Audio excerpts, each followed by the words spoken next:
You're listening to Himalayan Adventure by Vaile. Chapter 39. The incoming plane appeared to be a commercial passenger flight that had departed from India and was bound for China.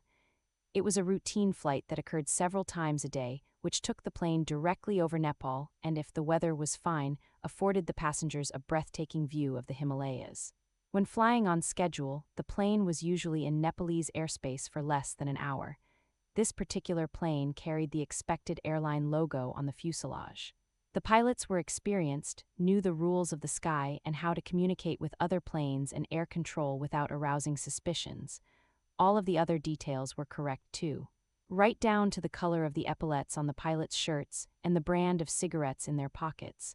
There was nothing about the flight to give Tribhuvan Air Control reason to pause and do a double take. While it was true that the flight did not correspond with the schedule pinned up on the wall of the chief air controller's office, it wasn't uncommon for airlines to change their flight times and inform some airports days or weeks later. Especially airports such as Tribhuvan, which was, to many of the major airlines, an insignificant player in a much larger Asian market.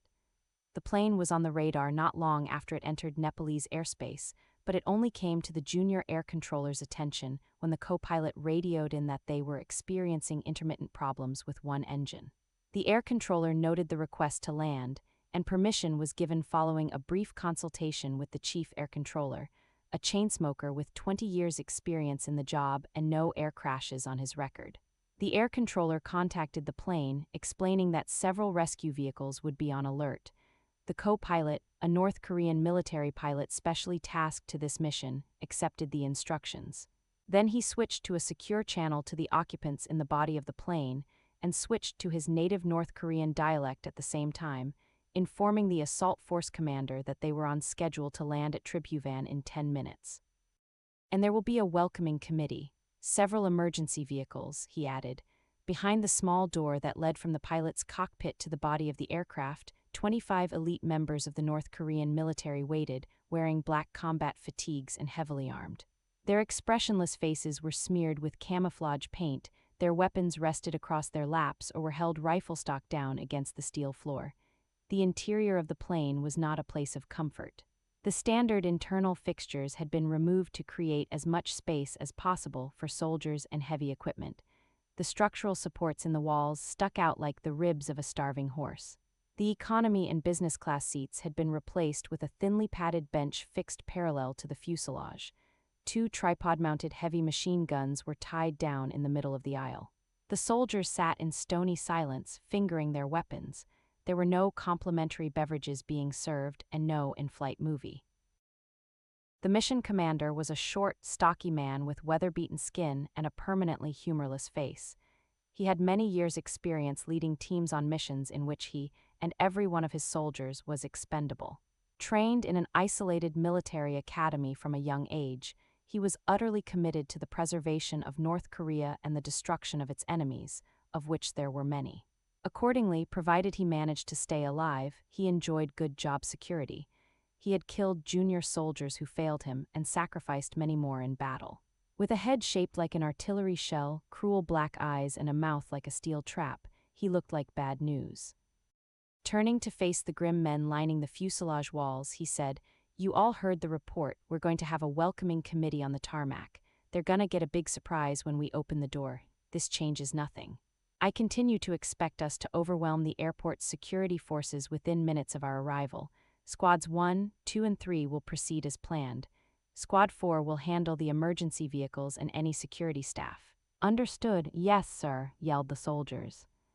"Good," the mission commander said. "I'm now authorized to brief you on your final orders. Our Grand Marshal is taking an interest in this mission.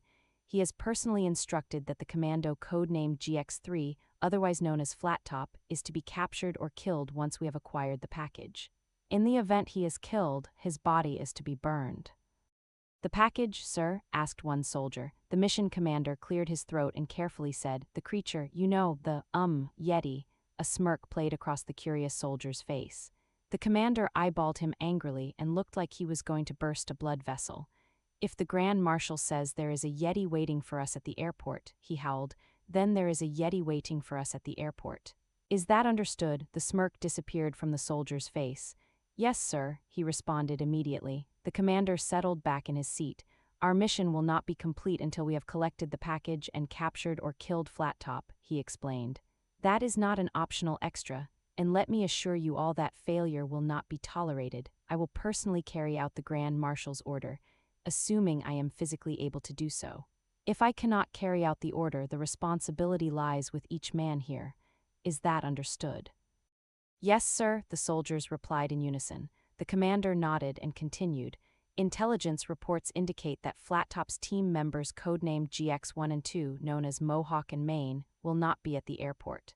However, if they are there, they are to be captured or killed as well. Each soldier nodded. The commander ran a stern eye over the men. Our Grand Marshal has asked this of us, he growled. Let's not let him down. That is the end of this chapter. To listen to the next chapter on YouTube or to purchase the digital ebook from Amazon, see the links in the description.